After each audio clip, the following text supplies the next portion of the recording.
Hello everyone, welcome to our YouTube channel Shiksha Alliance. Today we are going to start our daily current affairs session in which we will cover important news from several newspaper, PIB and various government sources. So let's begin our session. Our first topic is ILO World Social Protection Report 2020 to 2022. तो हम जानेंगे ILO के world social protection report के बारे में। तो इस report को कौन रिलीज करता है, डायरेक्ट क्वेश्चन फ्रेम किया जा सकता है। तो ILO recently release a report specific to Asia and the Pacific. ILO ने अभी हाल ही में रिलीज किया एक रिपोर्ट को जो कि स्पेसिफिक है एशिया और पैसिफिक रीजन के लिए। इसमें की फाइंडिंग क्या है? No access to social protection. Almost 53% of the population in the world has no social protection, 56% in the Asia Pacific, and in India over 76%. Bangladesh has a higher percent of people under social protection have no social protection. ये बता रहा है कि access नहीं है social protection का। Almost 53% जो population है वर्ल्ड का उनके पास एक्सेस नहीं है सोशल प्रोटेक्शन का। 56% आपका एशिया पैसिफिक पे और भारत के लिए ये 76% है। बांग्लादेश पे हायर परसेंट ऑफ पीपल है जो कि सोशल प्रोटेक्शन पे है, उनका कहना है। तो आप ये समझ सकते हैं अभी कुछ दिन पहले इसी टाइप का रैंकिंग आया था कुछ साल पहले कि श्रीलंका जो है उसका स्थिति बहुत ही इकोनॉमी काफी अच्छा है, लेकिन आप देख सकते हैं अभी जो श्रीलंका का क्राइसिस हुआ तो इस टाइप के रिपोर्ट जो होते हैं बहुत हद तक मैनिपुलेटेड भी होते हैं। स्पेंडिंग ऑन सोशल प्रोटेक्शन, जो स्पेंडिंग हो रहा है सोशल प्रोटेक्शन के ऊपर, world average is 12.9%, while that in India is just 8.6%। जो वर्ल्ड का एवरेज है वो 12.9% का है जबकि इंडिया का 8.6% है। India social security spending lower than 5% of GDP per capita. India का जो सोशल सिक्योरिटी स्पेंडिंग है वो लोअर है 5% से जीडीपी पर कैपिटा के। क्या रिकमेंड किया गया है? Follow A high road development path and make social protection inclusive. ये फॉलो किया जाए एक हाई रोड डेवलपमेंट पाथ को और सोशल प्रोटेक्शन को इंक्लूसिव बनाया जाए। जो इससे रिलेटेड बेसिक है उसको हम समझते हैं। Social protection is design to prevent deprivation, give assurance of a basic minimum income and protect the individual from any uncertainty। जो सोशल प्रोटेक्शन है इसको डिजाइन किया गया है प्रिवेंट करने के लिए डिप्राइवेशन को, एश्योरेंस देने के लिए बेसिक मिनिमम इनकम का और प्रोटेक्ट करने के लिए इंडिविजुअल को किसी भी टाइप के अनसर्टेनिटी से। ये इंक्लूड करता है मेजर्स को जो कि रिलेटेड है स्पेशली ओल्ड एज के लिए, अनएम्प्लॉयमेंट के लिए, सिकनेस के लिए, डिसेबिलिटी के लिए, वर्क इंजरी के लिए, मैटरनिटी के लिए, या अगर लॉस होता है प्राइमरी ब्रेड विनर का तो उन सब के लिए इंक्लूड करता है। ये कुछ जो गवर्नमेंट के द्वारा स्टेप लिया गया है इसके रिगार्डिंग: प्रधानमंत्री Jan Arogya Yojana, national health policy 2017, social security code 2020, PM गरीब कल्याण अन्न योजना, one nation one ration card, आत्मनिर्भर भारत रोजगार योजना और मनरेगा। ये कुछ स्टेप है जो कि गवर्नमेंट के द्वारा लिया गया है। इसके लिए हम ILO के बारे में भी जान लें क्योंकि वो रिलीज करता है इस रिपोर्ट को। तो ILO is a specialised agency of the United Nation. ILO specialised agency है यूनाइटेड नेशन का। ये एक लौटा ट्रिपेटाइट यूएन एजेंसी है जो कि एक साथ लाता है गवर्नमेंट, एम्प्लॉयर और वर्कर को 187 मेंबर स्टेट के। ये जो है सेट करता है लेबर स्टैंडर्ड को, डेवलप करता है पॉलिसी को और डिवाइस करता है प्रोग्राम को जो कि प्रमोट करता है डिसेंट वर्क को। नेक्स्ट टॉपिक है हमारा RBI guidelines for digital lending. जो RBI का गाइडलाइंस है डिजिटल लेंडिंग के लिए इसके बारे में हम जानेंगे।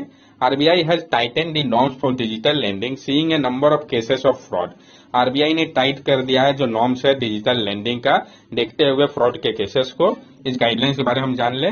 No middle man, all loan disbursal repayment between the holder of the bank account and the regulated entities, example commercial bank, cooperatives, NBFC etc। यानी कोई भी मिडिल मैन नहीं होना चाहिए। जो सारा रोल का डिस्पर्सल होगा, रिपेमेंट होगा वो होल्डर के बीच में होगा बैंक अकाउंट और रेगुलेटेड एंटाइटीज के बीच में, जैसे कि commercial bank, cooperative bank, NBFC इन सब के बीच में और होल्डर के बीच में। Limited information can be store, name address etcetera are allowed but not biometric information of borrower can be store by digital lending app. जो नेम एड्रेस एक्सेट्रा है इस सबको अलॉट किया जाएगा। कोई भी बायोमेट्रिक इन्फॉर्मेशन जो है बोरोवर का इसको स्टोर नहीं किया जाएगा डिजिटल लेंडिंग ऐप के द्वारा। Reporting of all lending activity to be done to credit information company, और जो रिपोर्टिंग होगा सारे लैंडिंग एक्टिविटी का इसको करना होगा क्रेडिट इन्फॉर्मेशन कंपनी के पास।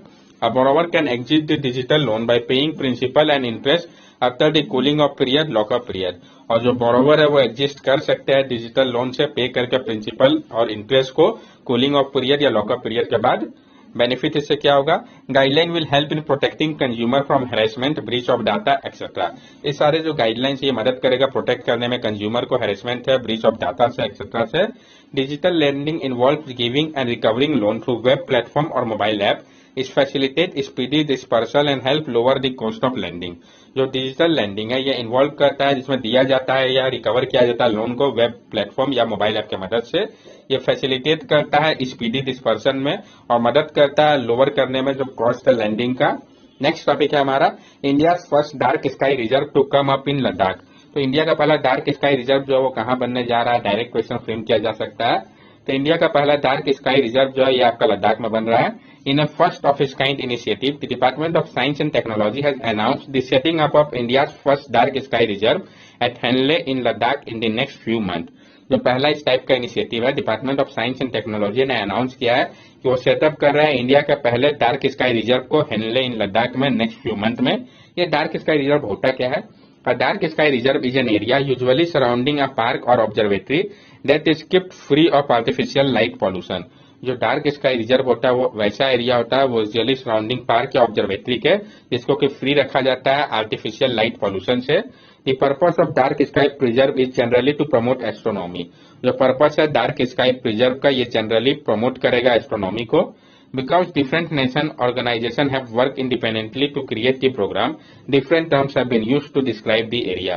जो अलग अलग नेशनल ऑर्गेनाइजेशन है वो काम कर रहे हैं इंडिपेंडेंटली क्रिएट करने के लिए इस प्रोग्राम को, इसलिए अलग अलग टर्म्स का उपयोग किया जाता है डिस्क्राइब करने के लिए इस एरिया को।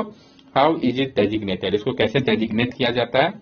A dark sky reserve is a designation given to a place that has policy in place to ensure that a tract of land or region has minimum artificial light interference। जो dark sky reserve है उसको designate किया जाता है वैसे place को जहाँ पे पॉलिसी होता है ये इंश्योर करता है कि जो ट्रैक्ट ऑफ लैंड या रीजन है वहाँ पे मिनिमल आर्टिफिशियल लाइट का इंटरफेरेंस होना चाहिए। International dark sky association is a US based non-profit that designates site as international dark sky places, park, sanctuary and reserve depending on the criteria they meet। और जो international dark sky associate है जो कि आपका US based non profit है वो designate करता है साइट को international dark sky place, park, sanctuary, reserve के तौर पे डिपेंड करता है क्रिटेरिया के ऊपर जिसको वो फुलफिल करते हैं। Several such reserve exist around the world but none so far in India. बहुत सारा इस टाइप का रिजर्व जो है वो एग्जिस्ट कर रहा है वर्ल्ड में लेकिन अभी तक कोई भी ऐसा नहीं है भारत में। Dark sky reserve at Hanle, जो डार्क स्काई रिजर्व है हेनले का, Hanle which is almost 4500 metres above sea level, host telescope and is regarded as one of the world most optimal site for astronomical observatory. Hanle जो है आपका लद्दाख का ये लोकेटेड है आपका 4500 मीटर अबव सी लेवल के। ये होस्ट करता है टेलीस्कोप को और ये रिगार्ड किया जाता है कि वन ऑफ द वर्ल्ड का मोस्ट ऑप्टिमल साइट है एस्ट्रोनॉमिकल ऑब्जर्वेटरी के लिए। However, ensuring that the site remain well suited for astronomy implies keeping the night sky pristine or ensuring minimal interference to the telescope from artificial light sources such as electric light, regular light from the ground। और ensure करने के लिए कि जो site है वो well suited रहे astronomy के लिए, ये इम्प्लाई करता है कि जो नाइट स्काई प्रिस्टेन है इंश्योर किया जाए कि मिनिमल इंटरफेरेंस हो टेलीस्कोप पे आर्टिफिशियल लाइट सोर्सेज का, जैसे कि इलेक्ट्रिक लाइट हो गया, व्हीकल का लाइट हो गया ग्राउंड से। The site will have activity to help in boosting local tourism and economy through intervention of science and technology। और ये जो साइट होगा वहाँ पे एक्टिविटी होगा जो मदद करेगा बूस्ट करने में लोकल टूरिज्म और इकोनॉमी को इंटरवेन करके साइंस एंड टेक्नोलॉजी के माध्यम से। Himalayan Chandra telescope, high energy gamma ray telescope, major atmospheric चंद्रकोप एक्सपेरिमेंट टेलीस्कोप, ग्रोथ इंडिया, ये कुछ प्रोमिनेंट टेलीस्कोप है जो कि आपका लोकेटेड है हेनले ऑब्जर्वेटरी पे। तो पता होना चाहिए क्या कौन कौन सा लोकेटेड है आपका हेनले ऑब्जर्वेटरी पे। आइडियल कंडीशन क्या है भारत के लिए? The Indian astronomical observatory, the high altitude station of the IIA, is situated to the north of western Himalaya at an altitude of 4500 metre above mean sea level। जो Indian astronomical observatory है the high altitude station of IIA is situated है आपका north में western Himalaya के altitude में 4500 metre above sea level के। ये located आपका अटॉप माउंट सरस्वती के ऊपर नीलामकुल प्लेन में हेनली वैली ऑफ चांगथंग, जो कि एक ड्राई कोल्ड डेजर्ट है, स्पार्स ह्यूमन पॉपुलेशन है वहाँ का। ये जो क्लाउडलेस स्काई और लो एटमॉस्फेरिक वाटर वेपर है ये इसको एक वेस्ट साइट बनाता है वर्ल्ड का ऑप्टिकल, इंफ्रारेड, सब मिलीमीटर और मिलीमीटर वेवलेंथ के लिए। नेक्स्ट टॉपिक है हमारा regional benches of supreme court. तो हम जानेंगे रीजनल बेंचेस के बारे में सुप्रीम कोर्ट का। तमिलनाडु के चीफ मिनिस्टर ने फिर से रिट्रीट किया है स्टेट के रिक्वेस्ट को कि स्टैब्लिश किया जाए एक रीजनल बेंच को सुप्रीम कोर्ट का चेन्नई पे और अलाउ किया जाए तमिल को उपयोग करने के लिए मद्रास हाई कोर्ट में उसके ऑफिशियल लैंग्वेज के तौर पे। ये न्यूज में क्यों आया? तो जो आउटगोइंग वाइस प्रेसिडेंट जो थे एम वेंकैया नायडू, उन्होंने भी सजेस्ट किया था बाइफर्केशन को लेकर सुप्रीम कोर्ट का 4 रीजनल बेंचेस में, ताकि स्पीडी डिस्पोजल हो सके केस का। लेकिन सुप्रीम कोर्ट ने मेंटेन किया प्रीवियस ओकेशन में कि कोई आवश्यकता नहीं है वैसे बेंचेस की आउटसाइड दिल्ली के। Why the supreme court is located in new Delhi? क्यों सुप्रीम कोर्ट लोकेटेड है न्यू दिल्ली पे? तो जो आर्टिकल 130 है कॉन्स्टिट्यूशन का इंडिया का, वो रीड करता है कि जो सुप्रीम कोर्ट है वो बैठेगा दिल्ली पे, वो ऐसे प्लेसेस पे जहां पे chief justice of India approval के बाद प्रेसिडेंट के टाइम टू टाइम अगर वो बोलते हैं तो। Who can establish supreme court benches outside new Delhi? कौन स्टैब्लिश कर सकता है सुप्रीम कोर्ट के बेंच को आउटसाइड न्यू दिल्ली के? सुप्रीम कोर्ट ने union of India versus SP Anand verdict के दौरान 2019 का बताया था कि जो आर्टिकल है जो कि एक्सक्लूसिव डिस्क्रिशनरी पावर देता है इस मैटर पे चीफ जस्टिस ऑफ इंडिया के पास है, ये इनेबल करता है प्रोविजन को कि अगर चीफ जस्टिस रिलेवेंट फैक्टर को ध्यान में रखते हुए महसूस करते हैं कि कोर्ट को और कहीं भी बैठना चाहिए तो ही सी ले सकता है प्रेसिडेंट से अप्रूवल। इसके लिए कोई भी अथॉरिटी जो है वो कंपेल नहीं कर सकता चीफ जस्टिस ऑफ इंडिया को कि वो एक्ट करे एक पार्टिकुलर वे पे इस आर्टिकल के अंतर्गत। मतलब वो चीफ जस्टिस ऑफ इंडिया के ऊपर है, प्रेसिडेंट के अप्रूवल लेने के बाद सेट किया जा सकता है। वॉइसेस फॉर सर्किट बेंचेस, जो वॉइसेस उठ रहे हैं सर्किट बेंचेस के लिए, तो जो लॉ कमीशन था उन्होंने अपने 229 रिपोर्ट में सजेस्ट किया था कि सेटअप किया जाए कॉन्स्टिट्यूशन बेंच को कोर्ट का न्यू दिल्ली पे और 4 अदर बेंचेस को अलग अलग रीजन पे, नॉर्थर्न रीजन का दिल्ली पे, साउथर्न रीजन का चेन्नई या हैदराबाद में, ईस्टर्न रीजन का कोलकाता पे और वेस्टर्न रीजन का मुंबई पे। लेकिन ये जो आइडिया था इसको फेवर नहीं मिला जो जजेस थे सुप्रीम कोर्ट का। उनका रीजन क्या है रीजनल सर्किट बेंचेस के पीछे? तो इससे क्या होगा, जस्टिस मिलेगा। बहुत सारे लिटिगेंट जो है वो डिस्करेज हो जाते हैं ट्रेवल करने के लिए दिल्ली को, क्योंकि वो काफी फार अवे लोकेशन हो जाता है साउथ या नॉर्थ ईस्ट इंडिया से। जोग्राफिकल प्रॉब्लम भी है। जो एक disproportionately high number of cases जो कि फाइल किया गया है सुप्रीम कोर्ट में वो ओरिजिनेटेड है हाई कोर्ट जो कि काफी क्लोज है दिल्ली के। इस कारण रीजनल बेंचेस जो है वो रिमूव कर देता है इस कॉन्स्टेंट को। ह्यूज पेंडेंसी ऑफ केसेस, बहुत ज्यादा पेंडेंसी है केस का, जो वर्कलोड बढ़ा है सुप्रीम कोर्ट का। और अभी क्या है, मोर देन 65,000 केसेस जो पेंडिंग है सुप्रीम कोर्ट में, इसलिए डिस्पोज करना अपील को लिए बहुत साल लग सकता है। रिड्यूसिंग कॉस्ट ऑफ जस्टिस, ये भी क्या है, कम कर देगा जो कॉस्ट है जस्टिस का। ये ऑब्जर्व किया गया कि जो ट्रेवल करना है न्यू दिल्ली पे इंगेज करता है एक्सपेंसिव सुप्रीम कोर्ट काउंसिल को परस्यू करना, ये बियॉन्ड है मीन्स ऑफ मोस्ट लिटिगेंट के, इसी का वो नहीं जाता है। एडवांटेज क्या है सर्किट कोर्ट का, ये प्रमोट करेगा आर्टिकल 39A को। ये पॉइंट आउट कर रहा है कि जो आर्टिकल 39A है ये कहता है कि स्टेट जो है वो सिक्योर करे operation legal system promotion justice का बेसिस ऑफ इक्वल अपॉर्चुनिटी के अनुसार। ये रिमूव करेगा जोग्राफिकल कांस्टेंट को। हाई टाइम में जो मोर बेंचेस है कंट्री के, इंडिया जैसे कंट्री के लिए लिटिगेंट को ट्रेवल नहीं करना पड़ेगा लॉन्ग डिस्टेंस पे, और इससे क्या होगा, मनी और एनर्जी सेव होगा। Upholding the spirit of constitution, ये अपहोल्ड करेगा जो स्पिरिट है कॉन्स्टिट्यूशन का, सेटअप करके बेंच को आउटसाइड इंडिया के। नाइदर ये इंपेयर करेगा यूनिटी और इंटीग्रिटी को, ना ही ये अंडरमाइन करेगा जो इंपॉर्टेंस है सुप्रीम कोर्ट का। नेक्स्ट टॉपिक है हमारा क्रिएटिव इकोनॉमी। तो हम जानेंगे क्रिएटिव इकोनॉमी के बारे में। As per the Exim Bank, India total export of creative goods and service stood at close to $121 billion as of 2019।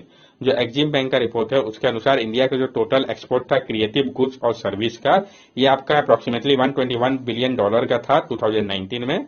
Status की अगर हम बात करें तो India rank 6th globally outside the US with respect to the top international box office market by revenue. और India का rank 6th है पूरे विश्व में आउटसाइड यूएस के top international box office market के रेवेन्यू पे। When John Hawkins popularized the term creative economy in 2001, he applied the term to the arts, cultural goods and services, toy, games and research and development। जब John Hawkins ने popularise किया था इस term को creative economy का 2001 में, तो किसने किया था, जॉन हॉकिंस ने। कब, 2001 में। तो उन्होंने अप्लाई किया था इस टर्म को arts, cultural goods, service, toys and games, research and development के लिए।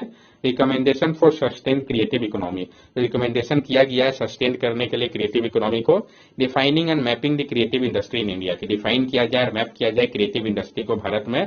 Fund to finance the creative industry, fund होना चाहिए फाइनेंस करने के लिए क्रिएटिव इंडस्ट्री को। Focusing on joint programme, focus होना चाहिए ज्वाइंट प्रोग्राम के ऊपर।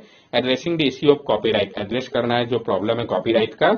Addressing the issue of copyright. Promote MSME and social artisan, promote करना है एमएसएमई और सोशल आर्टिसन को। Establishing creative district and hub, establish करना है क्रिएटिव डिस्ट्रिक्ट और हब को। Forming a specialised institution for creative industry, तैयार करना है एक स्पेशलाइज्ड इंस्टीट्यूशन को क्रिएटिव इंडस्ट्री के लिए।